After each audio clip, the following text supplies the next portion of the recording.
This is Growing Your Firm, the podcast for ambitious accountants and firm owners who want to work smarter, grow faster, and lead better. I'm your host, David Cristello. Let's get into it. Hey everybody, Dave Cristello here, founder and CEO of Jetpack Workflow and host of Growing Your Firm podcast. Today's guest is Chase Birky. Well, what was interesting about Chase? I was just telling him this before I hit record. You know, Chase, you rewind a number of years and he was miserable in public accounting until he started his own firm. I think that resonates with a lot of our listeners. Building that firm, however, came at a substantial financial, personal, and relational cost. Then pivoted Dark Horse to become a platform, what he calls a firm as a service. If you don't know what that means, I don't know what that means. We're going to ask Chase what that means, but we've been hearing about Dark Horse around the internet, around conferences, and people being really excited by the platform and people getting involved into it. If you're listening to the pod, we've interviewed people that work at Dark Horse, and they spoke of many great things about it. So we're going to talk about what is this model, how does it change, how did he build it, and then time permitting, maybe we'll go into fun areas like, of course, how can we not PE and AI and consolidation and changes in the industry. But I think so much is going to be about Dark Horse's unique approach to building and scaling a firm. But first, Chase, welcome to the show. Thanks, David. Happy to be here. Yeah, very cool. So help me understand and help the listeners understand, what do you mean by firm as a service? Who's coming to you? Are you a franchise? Are you not a franchise? Like, how does this world work? Absolutely. So, the question is a pertinent one because, I think we've maybe not done the best job in creating clarity in the marketplace in terms of what Dark Horse truly is. And it's not a franchise, although it has elements of a franchise, and so sometimes we'll explain it like a franchise on steroids to give people kind of an instant mental model for it. But really what we've coalesced around on truly what this is firm as a service.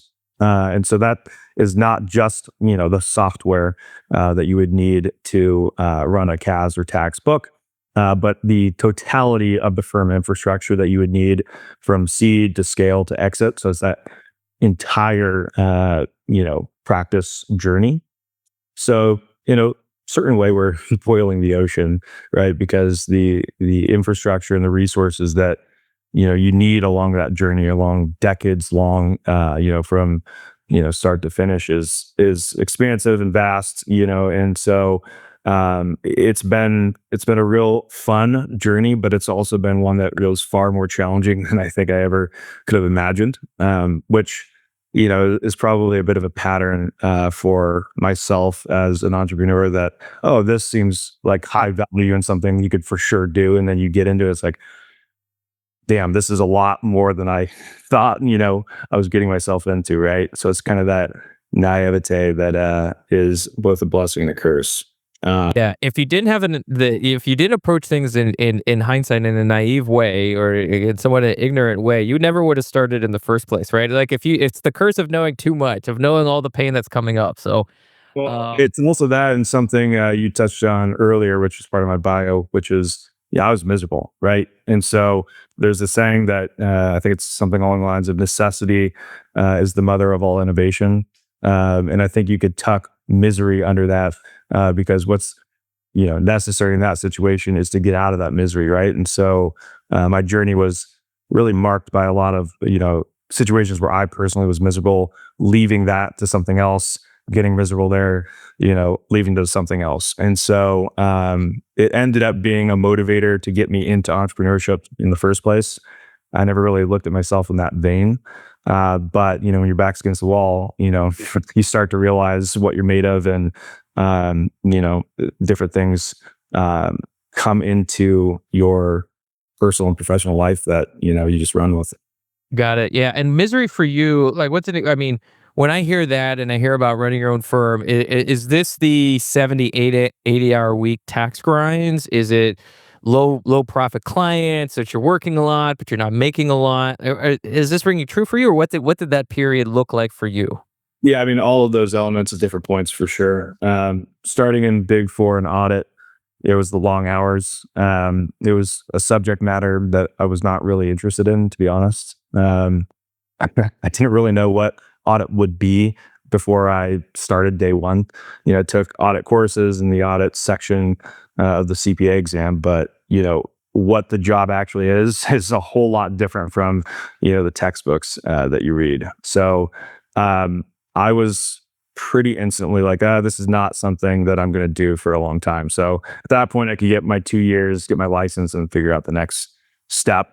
And so about a year into that journey, I started to plant the seeds to join up forces with someone I knew from college. And that firm was more CAS and tax oriented, although CAS wasn't a term back then. It was just bookkeeping, right? Which seemed somewhat lowbrow, but obviously a huge need for small businesses. Yeah. So that went on for a couple of years. I think one of the learnings there is that, partnerships are something that I think a lot of accountants get into too easily, not realizing the complexity of what that relationship is, and what it means when you have divergent views and visions and ways that you want to progress that jointly held company. Then you add other partners and it gets even more complicated, right? So it was clear to me that there was a mismatch from a relational standpoint. And so, What would you have done differently for people exploring partnerships now, or they're about to go into one, or they're thinking they need one? I guess, what are some questions or things they should be thinking through, or structures, with a potential partner? yeah, I think you got to be very clear on roles and responsibilities. Because if it's just a two-person partnership, what that starts out as is, some division of responsibilities, but, kind of all hands on deck, just trying to get the client service done, trying to hire, there's not a whole lot of structure because there's just not a whole lot of clients and staff, to create an org structure around. So you got to really try to build with the end in mind. And I think you have to talk with folks that have been there and done that, because you're not going to be able to anticipate all the things that will happen, when you grow.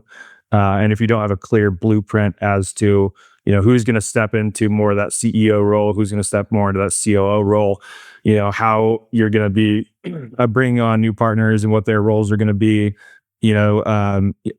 I think more than anything, you got to think of it like a company and not just, two people, managing separate and joint teams, indefinitely, because that lack of future planning, I think, is what has made the business model of accounting what it is, which until recently has been very underserving of the profession and the accountants within it. And it's really just a matter of just a poor business structure, that ends up being political, toxic, bureaucratic when it gets big enough. And I'm painting with broad strokes here, obviously, but there are certain firms that do well at a certain size, but that structure of just that general partnership doesn't scale well unless there's some real intention behind it, which is why you see a lot of these firms moving more towards a corporate structure, largely influenced by private equity. It's somewhat sad that we needed them to push that sort of business model into the profession. It should have just been something we did on our own. We see it every day in the clients that we serve, right? But somehow, good for you, not for me, sort of thing. So, When do you think that partnership model breaks? Is it almost immediately, or is it like once you get past 1 million or 5 million, you really need like a corporate structure of the CEO and COO and things like that?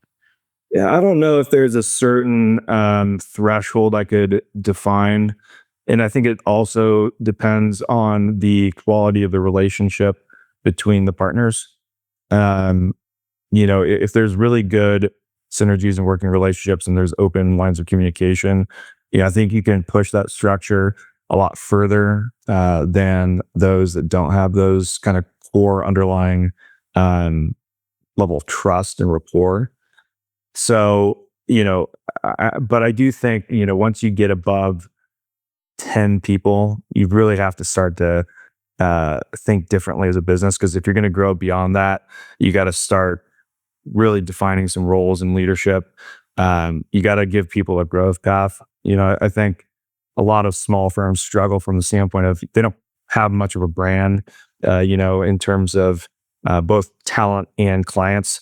And so they struggle to recruit, because a lot of folks will look at, okay, what's my growth path, right? If there's one or two owners, how am I going to, get to their level? Whereas when you're in a bigger firm, there's just more of a ladder that's obvious. Although that ladder is, I would say, rickety and it kicked out from underneath. It's there, right? It's a selling point, but it's not always reality. Yeah, only 2% of folks who enter the profession make it to partner. So that ladder it's very long. And what percent? 2%. 2%. Yeah. Going into the world of Dark Horse, how many, and I don't know the right words to ask this, so of course feel free to correct me, how many like firms are associated with Dark Horse? How many like books of business? I don't know, right? Like, so somebody comes to you and they say, I wanna be part of the Dark Horse group. Like, how many different divisions of business? You can tell I'm struggling with like the right way to say it, right? They like, yes, the nomenclature that we use is principals. how many principals do you have? Yeah, so we've got 33 principals right now. We're hiring 15 accelerators in 2025, of which we've had 2 start, and we've got 4 starting after tax season. So in theory, we'll be doubling our headcount in terms of principals, assuming all of those accelerators graduate. And so accelerators are basically folks that are at that manager and above level at a traditional firm, at least on the tax side. On the CAS side, sometimes they're coming out of private industry. But on the tax side, kind of that 7 to 20 year level of experience. And they're coming in with no book of business. We're building them from scratch to 250 in recurring revenue. Anywhere from 3 to 12 months, depending on the person, the opportunities. It's not exactly formulaic and linear, but it does happen very quickly. And we're able to make that happen because we've got an N of 1 communicator in our CRO, Justin Kern, who's really talented at helping our accountants find their voice and their authenticity in having these business development conversations. And we're investing, in the sales funnel and the digital marketing that drives those initial conversations, with qualified prospects. So things you can do when you're looking at the firm as a business, versus just, a professional services job that becomes a business. And so that's been really successful for us and for our people. And So those 15 that are in the accelerator, what do they pay you up front, if anything? And then I'm assuming there's some percentage that goes back to the mothership, right? Like, is that how it works? so we actually pay them when they start. So they earn a 6-figure salary, or up to a 6-figure, I should say. There's discretion in terms of how much they want to pay themselves while they're in the program, because we're running a P&L from day one.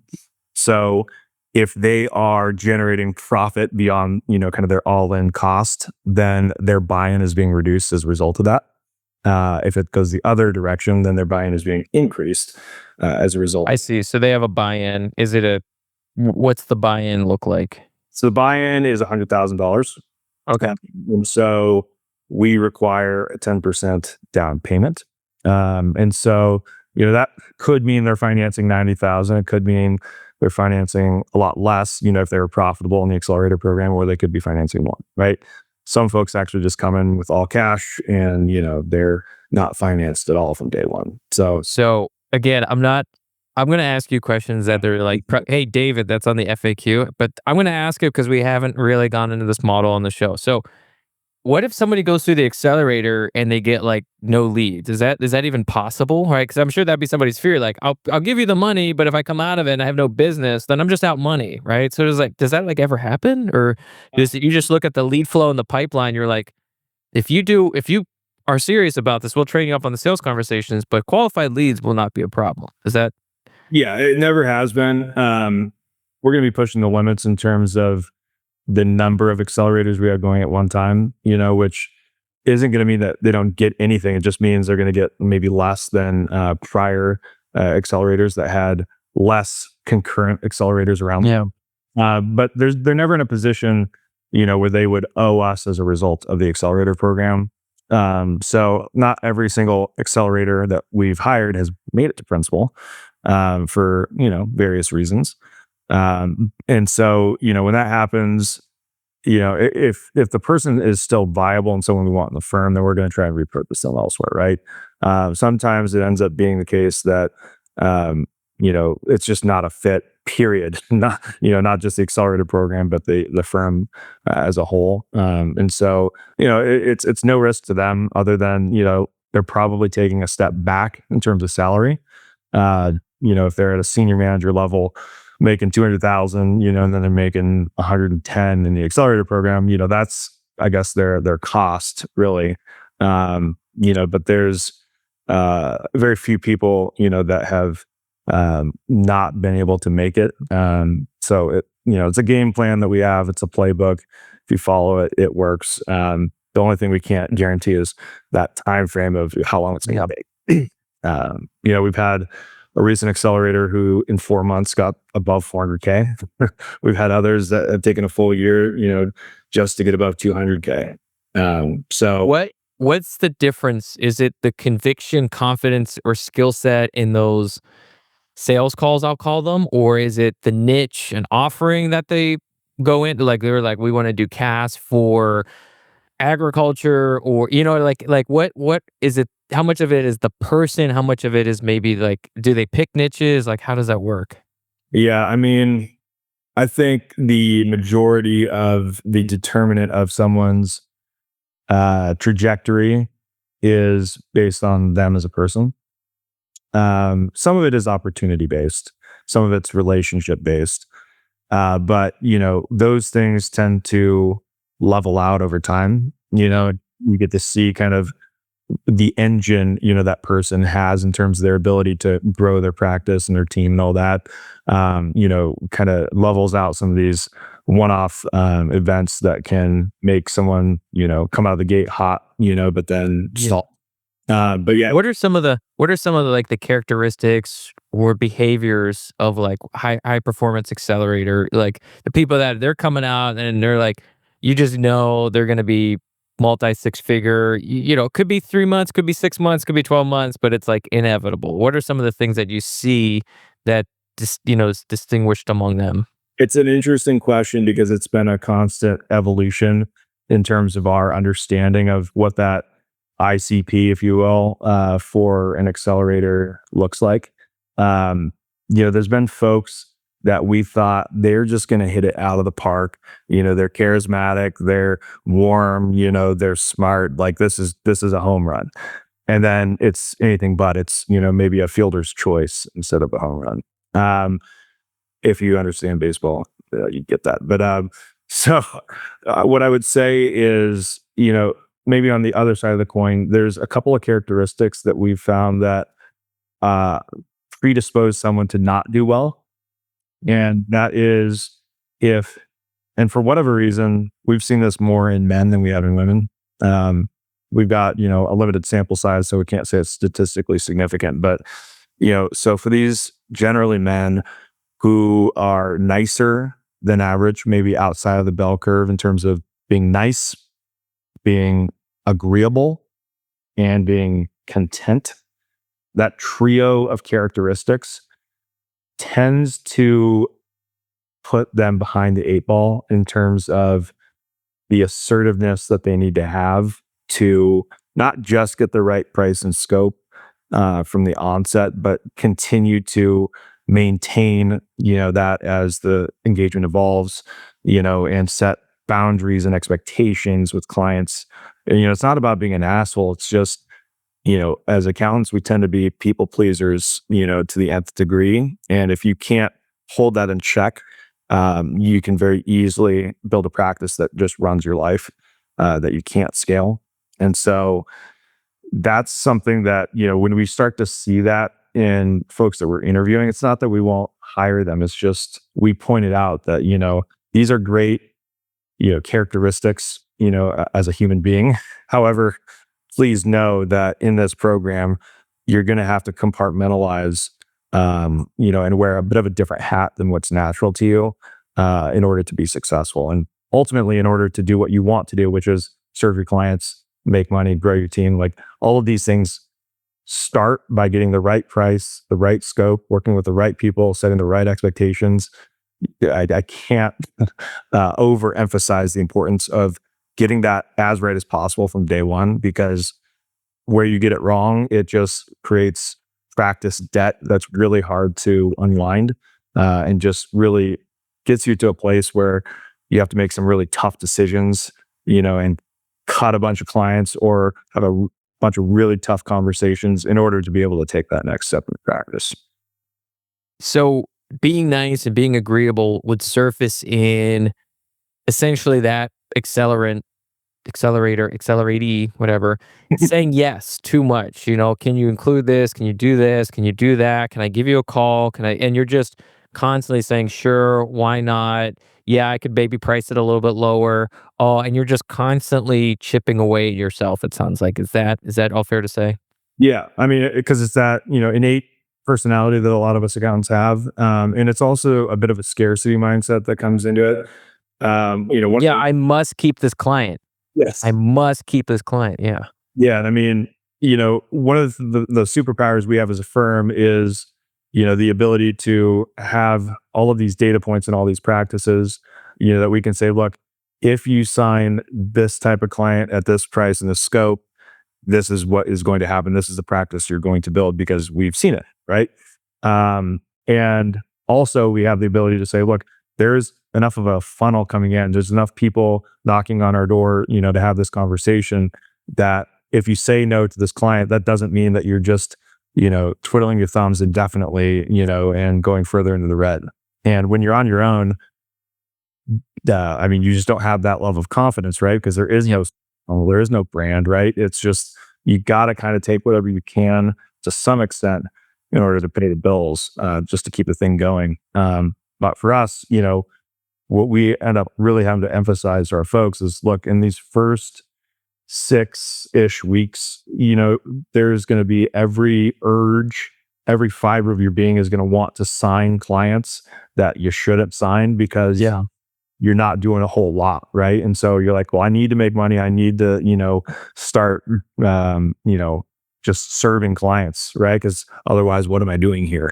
And so it's a really uncomfortable place for folks to be, but it is so valuable for them to just get through that. And, if that means growing slower, than they would have liked to, it still pays off big time in the long run, because, you just end up having a practice that you can scale because you have the right price and scope. And so you have predictable work, you have, money to be able to make those hires, to be able to bring more clients on. It's a domino effect. So Yeah. I would never have thought that this business model would be so predicated on the soft skills, but it truly is. Yeah. Final question on the accelerators. I want to talk about these principles for a second. So after they buy in, they return the 100K, they pay it down. Is there a percentage that goes back to Dark Horse corporate? I'm assuming like Yeah. 5, 10, 15% or something. Yeah. And so where we're different from a franchise, or one of them anyways, I should say, is that a franchise is going to take money off the top, right? In terms of revenue, and the profitability of the franchisee is not as big a concern for the franchisor, as long as they're still in business.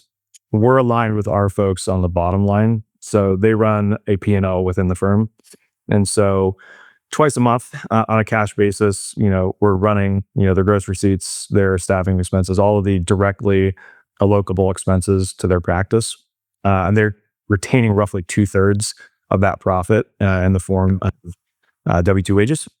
And then the other third is for, the mothership, which is, the payroll taxes, the benefits, the technology, the Marketing. the everything, right? Plus a margin, right? Because we need to be able to be profitable to reinvest, back into the resources that end up feeding everyone. The principles, 33 principles. So that's the accelerator program. It's very unique. I've never heard anything like it. It's got me thinking about all kinds of software stuff. Like venture studio models, but this is seemingly a lot more probabilistic, successful than anything that lives in the world of technology, which is really interesting. The principles that come in. Do you have people coming to you with a book of business? You mentioned seed, scale, exit. They're like, hey, I've been grinding it out at 200K, 300K, 400K a year, but I'm tired, but I don't want to sell. Is that a common path for somebody to get to Dark Horse? Or the other way to ask this question, for these 33, how do they come to you? What's the stereotypical person that will come to you not in the accelerator program that gets pulled into the Dark Horse umbrella? Yes, historically, it has been true. So practices anywhere from 200,000 to 2 million. Where maybe it's a partnership that one or more of the partners are breaking away from. Maybe it's a single owner shop that is just struggling to get by in terms of the time that they have to allocate towards business. There's just a lot of points of need in order to scale back the amount of time they're spending doing some of the things they shouldn't be doing because their pedigree is above that. So there's just a lot of bottlenecks, whether that's not being able to recruit the right talent, because they don't have enough of a brand to be able to do that, whether it's trying to manage the technology themselves, trying to run the payroll, manage the benefits, the HR side of it, just all of the things of running a business. And it's usually that meeting the fact that they have such a high client service burden because there's, whether they're understaffed or whatever, there's a level of client service that only they can do within their firm, right? And so handling all of those responsibilities, yeah, they can get along, right? But a lot of them didn't get into the profession to run a practice that was marginally profitable, that was eating up their time and energy, and with no end in sight. So Do you buy them out and do they keep the same brand, or are they called Dark Horse Pittsburgh? Like, how does that work once you're like, yes, you'd be a good fit. Like traditionally you would just buy them and buy the book of business, the 1-to-1 revenue multiple or something. I know multiples are a little strange these days, but is that how you think about it? And they roll in the Dark Horse brand, or is it something kind of different entirely? so it's different. So in terms of how we look at them, it's not geography based, although that matters from the sense of creating a location page and driving local traffic to them. If that's important to them, we look at it more from the standpoint of what is their horizontal, what is their vertical. Because we're a remote firm. We have some office space, but generally speaking, most of our folks are remote, working from their home or co-working office.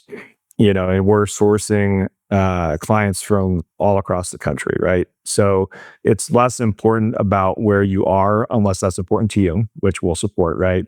But more important as to what sort of business are you trying to build? Are you, trying to serve, dentists in the, area of cost segregation, however you want to dial that in, we're here to support you in building that reputation and therefore funnel of business and ultimately a practice. So, there's obviously overlap in the firm in terms of people serving, the same types of clients, but we've got a very collaborative environment within Dark Horse. And it truly is one of those things where, it's not competitive. It's not, this zero sum mentality. It's everyone is invested in everyone else's success. Well, because I believe they also get. Well, hold on. Let me say. I'll jump around a little bit, but they get also incentivized by the overall Dark Horse corporate profitability as well. Is that right? Yeah. So they get shares in our company. We're C Yeah. corp. Yeah. So as they're more profitable and as they do more things that collaborate with other principals and bring more institutionalized infrastructure into the system. They're getting annual grants. So yeah, I mean, as we become more profitable, as our 409A goes up, the value of those shares goes up. We also create liquidity opportunities for a 90-day window after a 409A that allows them to sell up to 50% of their vested shares. Oh, wow. Interesting. Locked up forever. Wow, that's interesting. And do they keep their brand? If I'm coming in as like Cristello and Cristello and Cristello, do I turn into like Dark Horse whatever, or do I keep my existing name? Like, how does that? So you take our name, you marry us and take our name, sort of thing. Okay, so everybody's a Dark Horse principal. Yes. Cool. So not too dissimilar from being a partner at Deloitte, right? You're Right. owner, in a bigger brand. And do you buy them out at a like, do you buy their book 1x or something like that, or like how does that work? Like how does the offer to acquire a $500,000 firm work?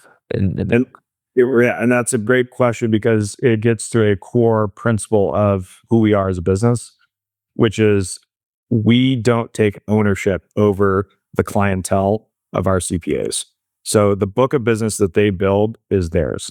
The only caveat to that statement is until an accelerator who becomes a principal pays off the buy-in, there's they don't have ownership of their practice until that point where they've actually paid it off. But beyond that, it's important for us to have optionality on both sides, meaning that we're not beholden to a principal that might be a jerk and ruining culture.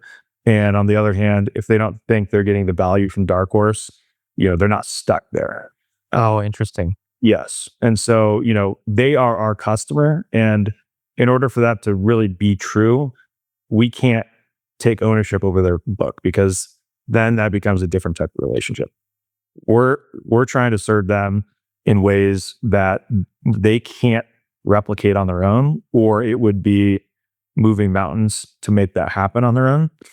And so, they might be able to do the math and say, okay, well, if I ran a lean operation and just took my book of business out of Dark Horse, I'd probably make more money in year one, right? But at what cost, in terms of your time and energy, risk in terms of, cybersecurity and other elements, and so it's really incumbent upon us to, create much more value than the take, which is getting easier and easier and easier for us to do as we have more folks and we have more money to invest in things that any individual firm maybe could do, but it would be very costly and very time consuming.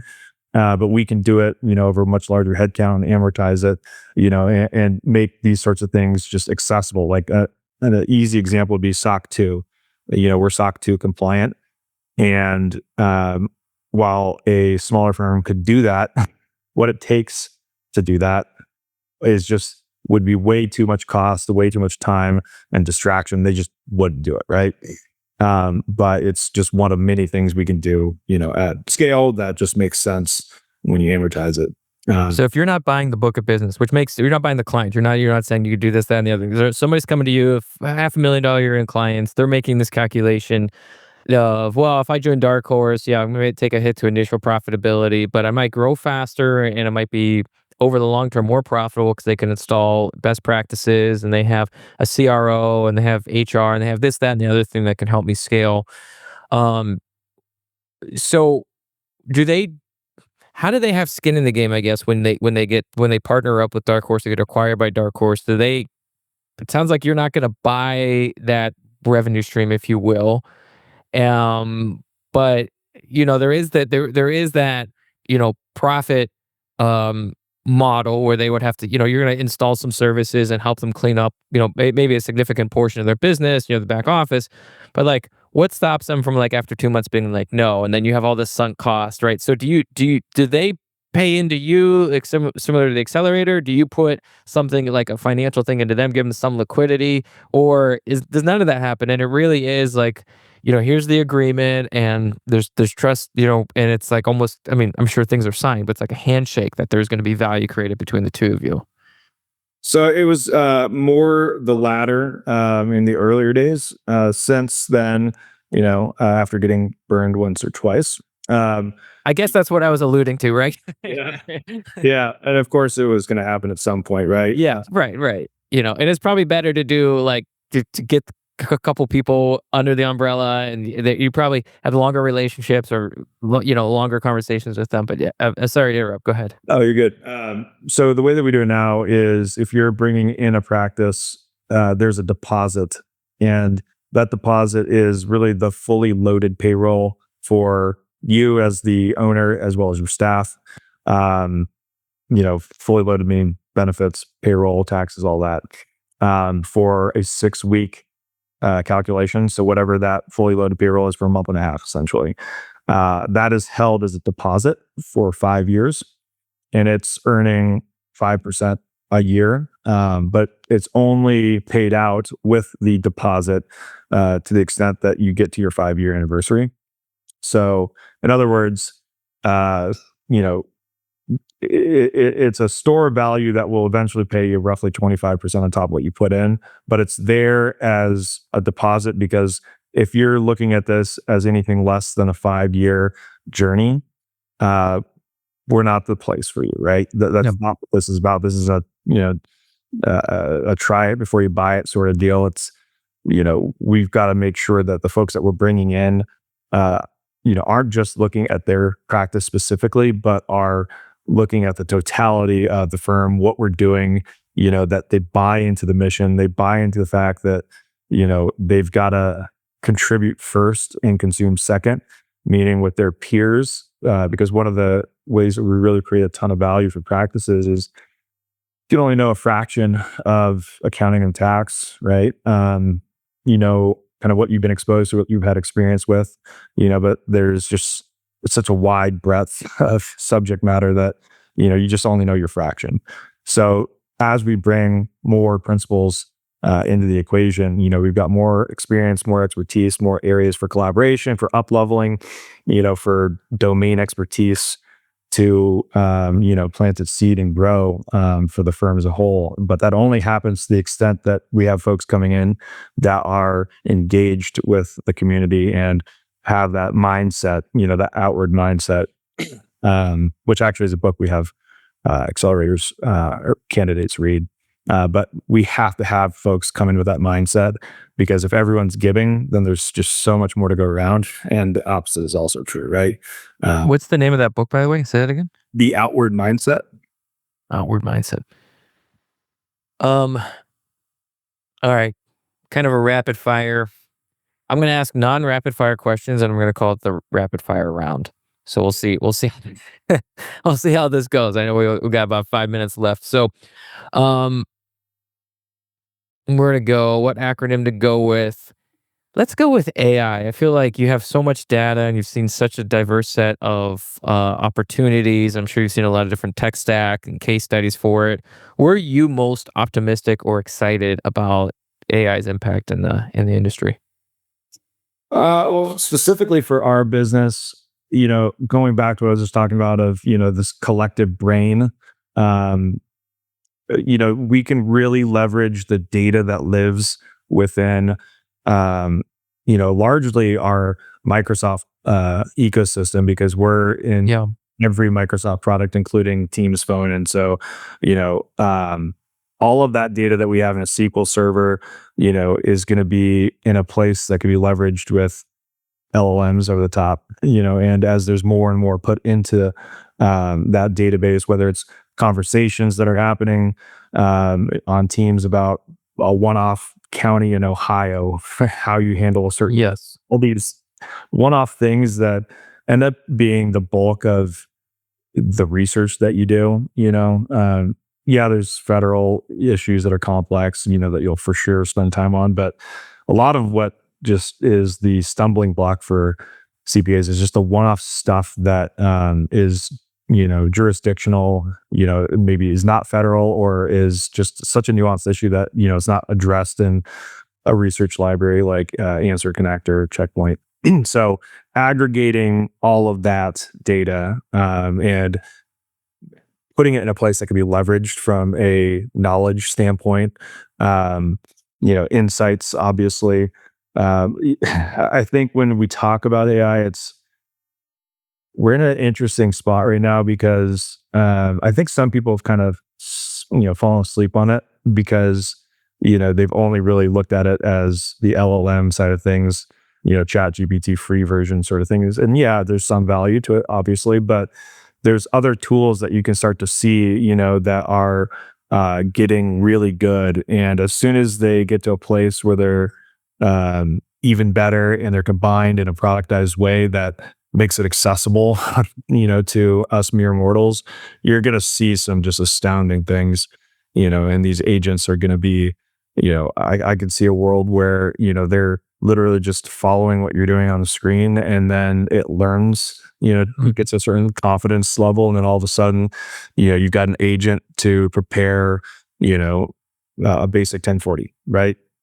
So it's one of those things where I can't exactly say what the application of it will look like. I think directionally, some of these things are becoming very apparent, but for us, it's about having a very consistent way of doing things so that we've got great and clean data in terms of how we can leverage AI on top of it versus a bunch of different apps, a bunch of different ways of doing things, that, you can't really get any sort of clear operational leverage out of. And AI is just going to be an accelerant for that operational leverage.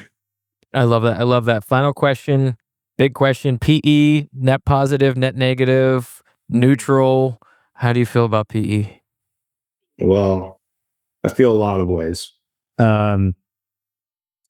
I would say on the positive side of a ledger, as I was hinting at before, bringing in that corporate model is needed. But that comes with a huge cost. And where I really have a rub, and I'm painting with very broad strokes here because there are PE firms that don't operate in these ways, and even have some innovative models like Ascend via Alpine.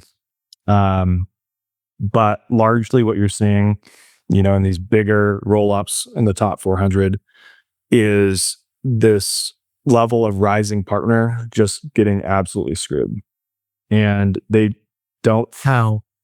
So it comes down to the equity, meaning private equity comes in, a huge check is written to senior leadership, senior partners. If you are not a partner at that point, or you've recently become one, you don't get anything at all, or something very small compared to what senior partners got.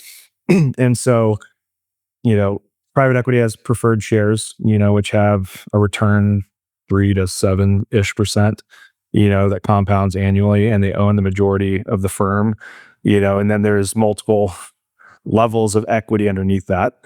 And for certain folks, that are maybe they're a director level or just kind of the precipice of becoming a partner, they've got these phantom units that really represent deferred compensation in the form of a bonus if, the firm meets certain objectives. And, what those are in terms of units of the entire operation, nobody really fully knows because they only know their number of units. They don't know what's out there and where all the rights are in terms of who gets paid first before it rolls down to them.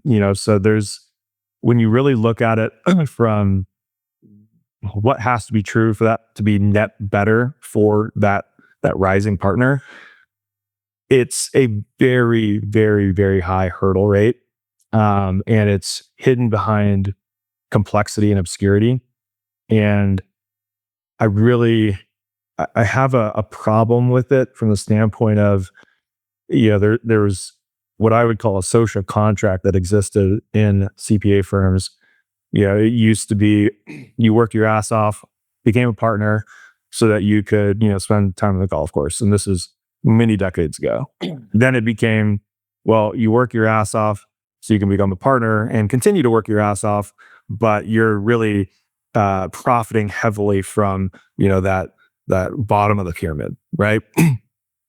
And the promise at the bottom of the pyramid is that if you're a part of that 2% that makes it to the top, you get to do that to the next generation, right? And you're going to be able to profit off that blood, sweat, and tears.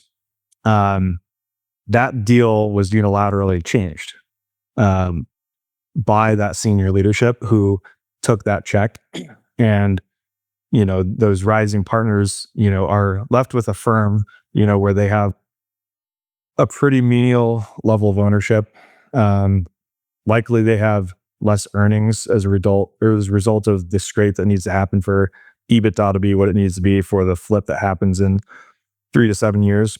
So they're getting less of the pie. They're getting more pressure to perform. They're getting probably less compensation as a result of their production, in terms of a percentage than the partners before them who got that huge check. So they're just getting the short end of the stick. They're getting left behind in this whole thing. So morally and ethically, it rubs me the wrong way. And again, I'm painting with broad strokes, and I don't mean this to be an indictment on all PE firms, but I've spoken to enough people in the industry, enough folks who have been left out by those deals or included in very insignificant ways. And it's the dirty secret that no one can really feel comfortable talking about, because either they're so far outside they don't know, or they're far enough inside that they do know, and they're censored in terms of what they can about their PE overlords. So that's how I feel. That's how I feel. I love it. Chase, this has been a blast. Love exploring this unique model. If somebody's listening, they want to reach out, say thank you, learn more about Dark Horse, what's the best way for them to connect with you or the broader platform? Yeah, so I'm on LinkedIn. That's my primary social media home. My name is unique enough that if you just type it in, you'll find me. And then for folks who are interested in the accelerator program or, bringing a firm into Dark Horse, Justin Kern, our Chief Revenue Officer, is our leader in all things talent acquisition. So he is on LinkedIn as well, Justin Kern, Kurn. We're easy to find, so that's the best way. Very cool. And I would recommend, and I'm not the only one that has done this. I've actually seen this across other folks on LinkedIn, but go check out the Dark Horse pricing page and some of the ways they positioned the website. You could just tell there's a lot of thought that has gone into how things are structured and how they vet leads. And I think whether or not you have a conversation with them, you should study their approach to the market and to packaging. Chase, this has been a blast. If you enjoyed this interview, leave a review, help us get the word out. If you really loved it, Chase said something. Maybe it was talking about PE. Maybe it was some of the things we talked about, the characteristics from the accelerator. Share it with a fellow firm owner or aspiring firm owner that needed to hear some of this information. Be sure to tag us if you do share it on social. Chase, this has been great. Thanks for coming on the show. Thanks for having me, David. Really enjoy it.